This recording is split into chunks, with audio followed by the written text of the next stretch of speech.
This has to be the craziest interview I've ever seen with Sam Altman, the CEO of the biggest private company in the world, OpenAI, the creators of ChatGPT, and the leaders in the AI super race. So you had complaints from one programmer who said you guys are basically stealing people's stuff and not paying them, and then he wound up murdered. What was that? Also a great tragedy, he committed suicide.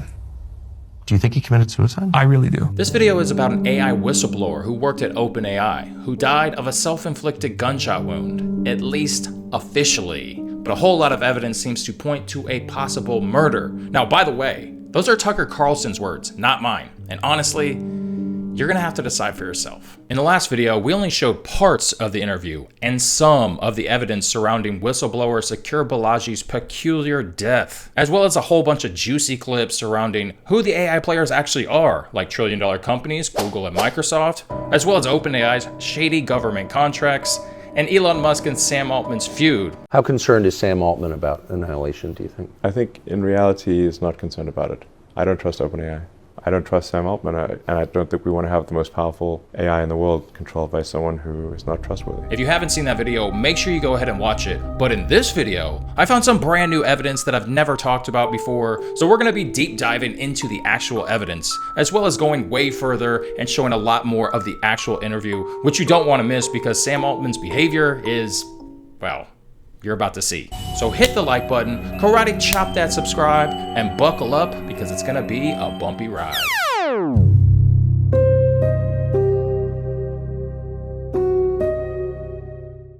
So you had complaints from one programmer who said you guys are basically stealing people's stuff and not paying them, and then he wound up murdered. What was that?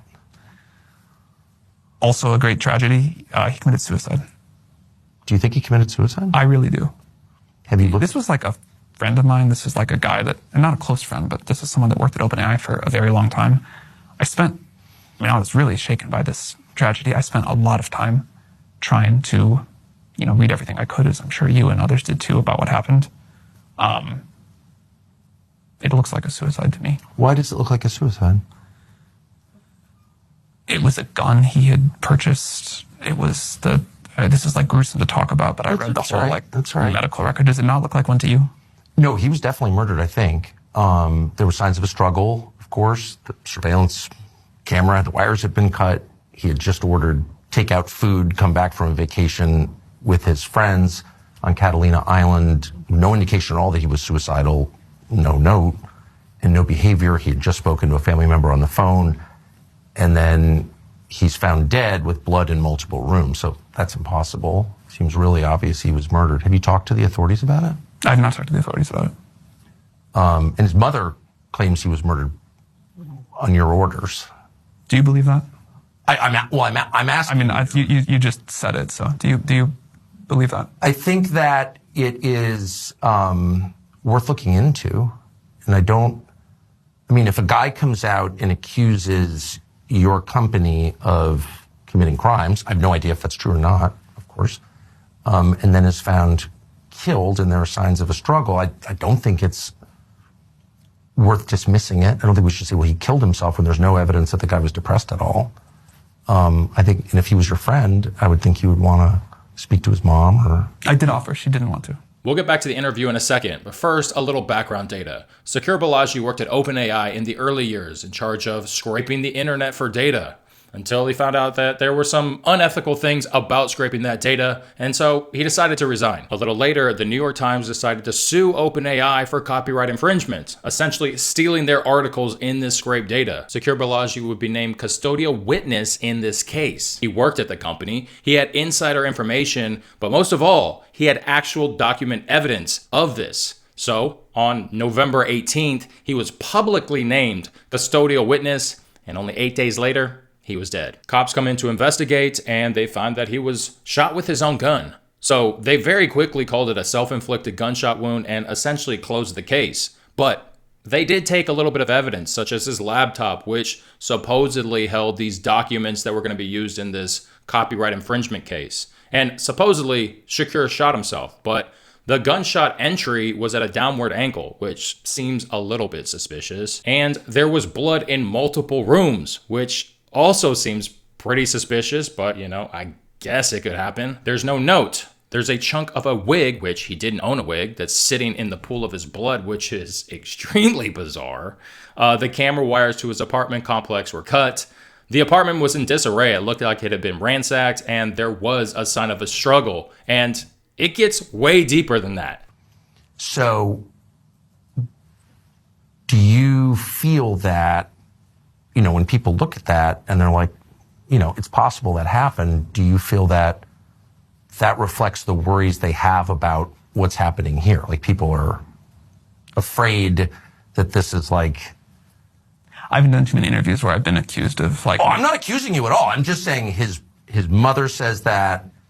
I don't think a fair read of the evidence suggests suicide at all. I just don't see that at all. And I also don't understand why the authorities, when there's signs of a struggle and blood in 2 rooms on a suicide, like, how does that actually happen? I don't understand how the authorities could just kind of dismiss that as a suicide. I think it's weird. You understand how this sounds like an accusation? Of course. And I certainly, let me just be clear once again, not accusing you of any wrongdoing, but I think it's worth finding out what happened. And I don't understand why the city of San Francisco has refused to investigate it beyond just calling it a suicide. I think they looked into it a couple of times, more than once, as I understand it. I saw and I will totally say, when I first heard about this, it sounded very suspicious to me. Yes. And I know you had been involved in... Was mother you were reached asked to look out into to the case. And I don't know anything about it. It's not my world. She just reached out cold? She reached out cold. Wow. And I spoke to her at great length, and it scared the crap out of me. The kid was clearly killed by somebody. That was my conclusion, objectively, with no skin in the game. Here's a breakdown of the timeline of events. On November 18th, Suchir is named custodial witness for the New York Times copyright infringement case. That same day, or a day later, from the 18th through the 21st, he goes on a vacation to Catalina Island for his 26th birthday, traveling with friends. On the 21st, he returns from his vacation to his apartment in San Francisco. On November 22nd, he has his last confirmed contact with anyone. It's a 10 to 15 minute phone call with his parents from 7:15 to 7:30 p.m. That same day at 7:30 p.m., he's seen on an elevator security camera retrieving his DoorDash meal. On November 25th, after 3 days of not answering his parents' texts or their phone calls, they call the police, and the police do a welfare check. And it was during that welfare check on the 26th that Suchir is found dead in his apartment, which is only 8 days after being named custodial witness in the New York Times copyright infringement case. Cops show up, they investigate the crime scene, and they seize some evidence, such as his laptop. Suchir's mother travels to the apartment complex and requests to see the security camera footage. And the property manager, Corey Valenti, he shows her that footage. I've done too many interviews where I've been accused of like... Oh, I'm not accusing you at all. I'm just saying his mother says that. I don't think a fair read of the evidence suggests suicide at all. And you, after reading the latest report... Yes. Like, look, I immediately called a member of Congress from California, Ro Khanna, and said, this is crazy. You've got to look into this. And nothing ever happened. And I'm like, what is that? Again, I think this is, I feel strange and sad debating this and having to I'm not myself even seem debating totally it, crazy. And you are a little bit accusing me, but this was like a wonderful person and a family that is clearly struggling. Yes. And I think you can totally take the point that you're just trying to get to the truth of what happened. And I respect that. But I think his memory and his family deserve to be treated with a level of respect and grief that I don't quite feel here. I'm asking at the behest of his family. So I'm definitely showing them respect. And I'm not accusing you of any involvement in this at all. What I am saying is that the evidence does not suggest suicide, and for the authorities in your city to elide past that and ignore the evidence that any reasonable person would say adds up to a murder, I think is very weird, and it shakes the faith that one has in our system's ability to respond to the facts.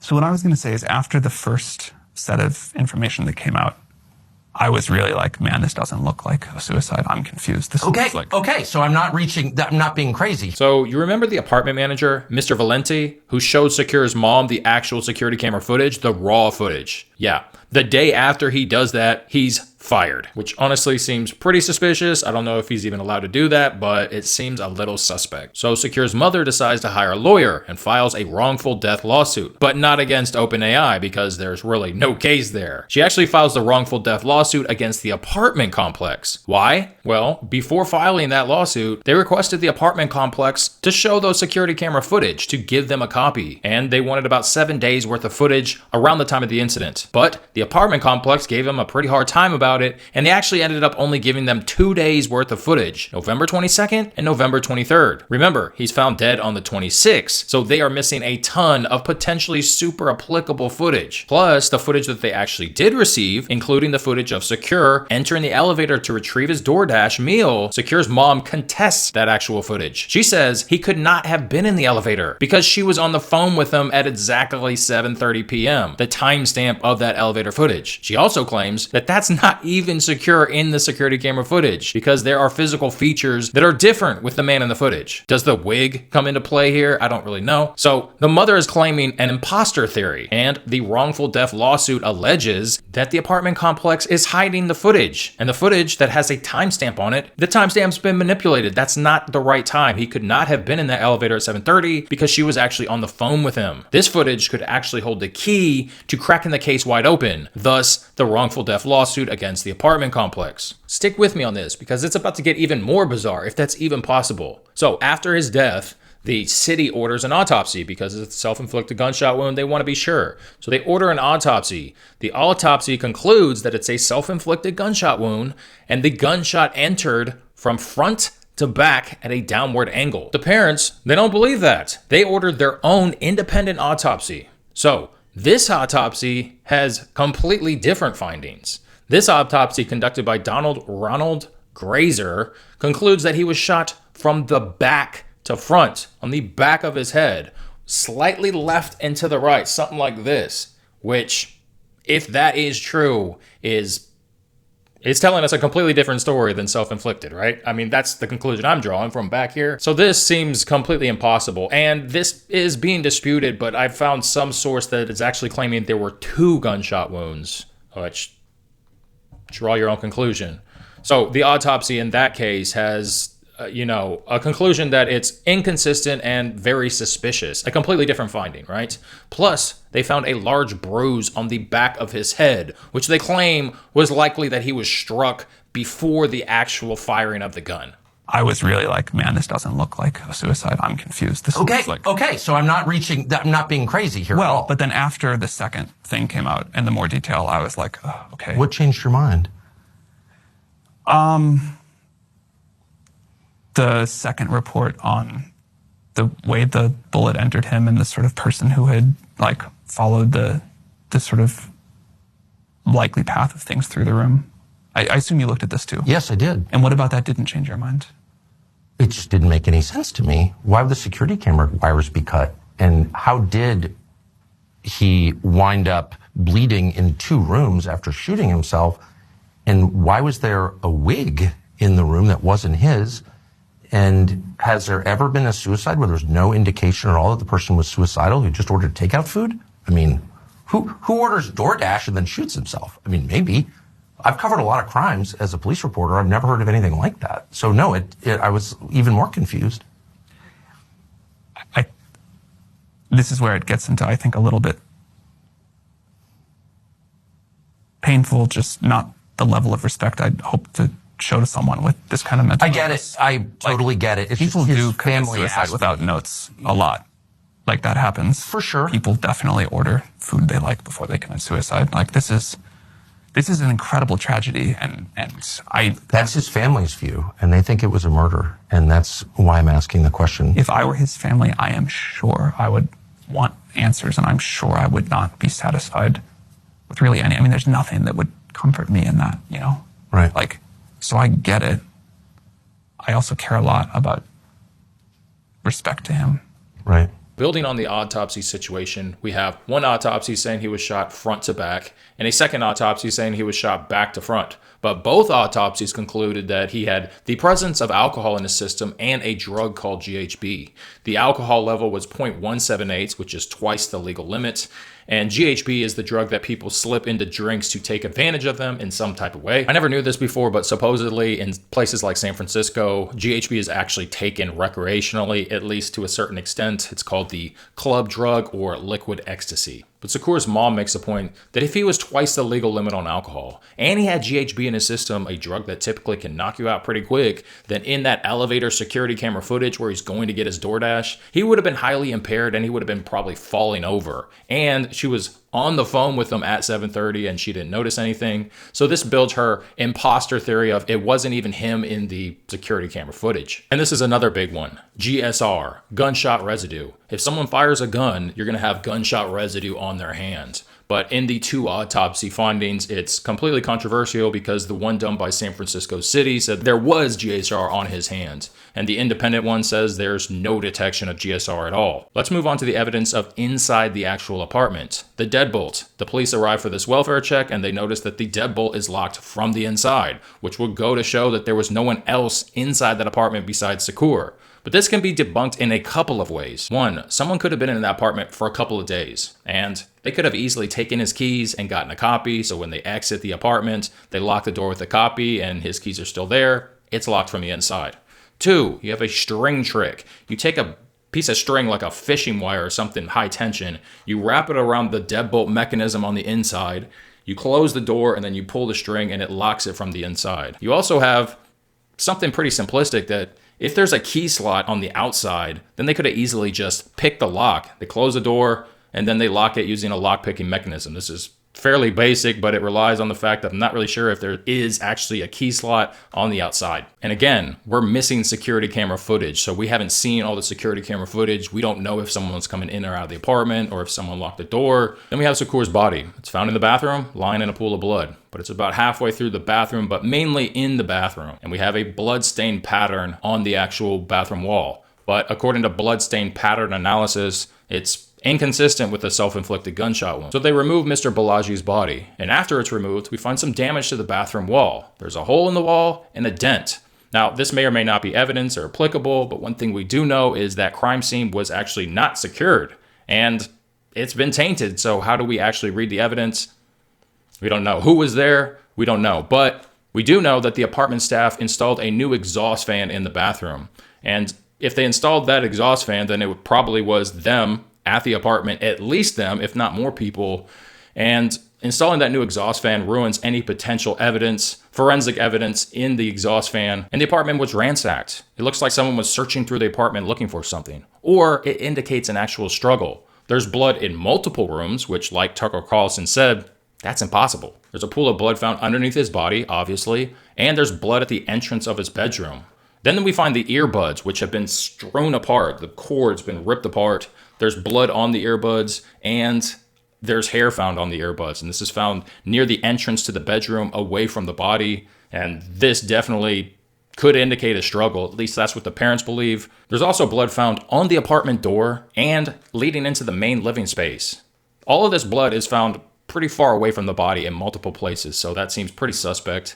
And there's large chunks of hair found in that pool of blood that the forensic experts, when they're searching the crime scene, they never bothered to take that. And of course, there's the chunk of wig. He didn't own a wig found in that, in that pool of blood. He had both a desktop computer as well as a laptop. Now, the desktop computer was left on for 3 days, and the mother thinks it was tampered with because it was messed up. As well as you have this Google Drive situation. He had a Google Drive, the online cloud where you store things. There were some temporary files made 3 days after he was dead. So someone definitely accessed that Google Drive. So what were they looking for? Was it someone looking for the actual documents that Suchir had that was evidence in this lawsuit case? Was it the police? Was it a possible suspect? We don't really know. Plus, police closed the case, self-inflicted gunshot wound, and they seized the laptop. But the case was closed, and it was not a criminal case. But they held that laptop for over a year, according to his mom. It takes her a year to get the laptop. When she finally does get it, the original hard drive has been removed and it's been replaced with a brand new hard drive, so it's been completely wiped. No one knows what was on there, and That supposedly is where the documents were. The documents were on that laptop hard drive, as well as on some thumb drives, and those thumb drives are missing from the apartment too. So I think some of this stuff could be explained, at least in theory, but when you add it all together, man, it really seems suspect. It really does indicate that something else is going on. Maybe I'm off the mark here, guys. Help me out. Comment below what you think actually happened. Is it a criminal activity? Can it all be explained? You tell me. And guys, make sure you hit that like button and subscribe because it's got some great videos coming out really soon. And I will catch you on the next one. Peace.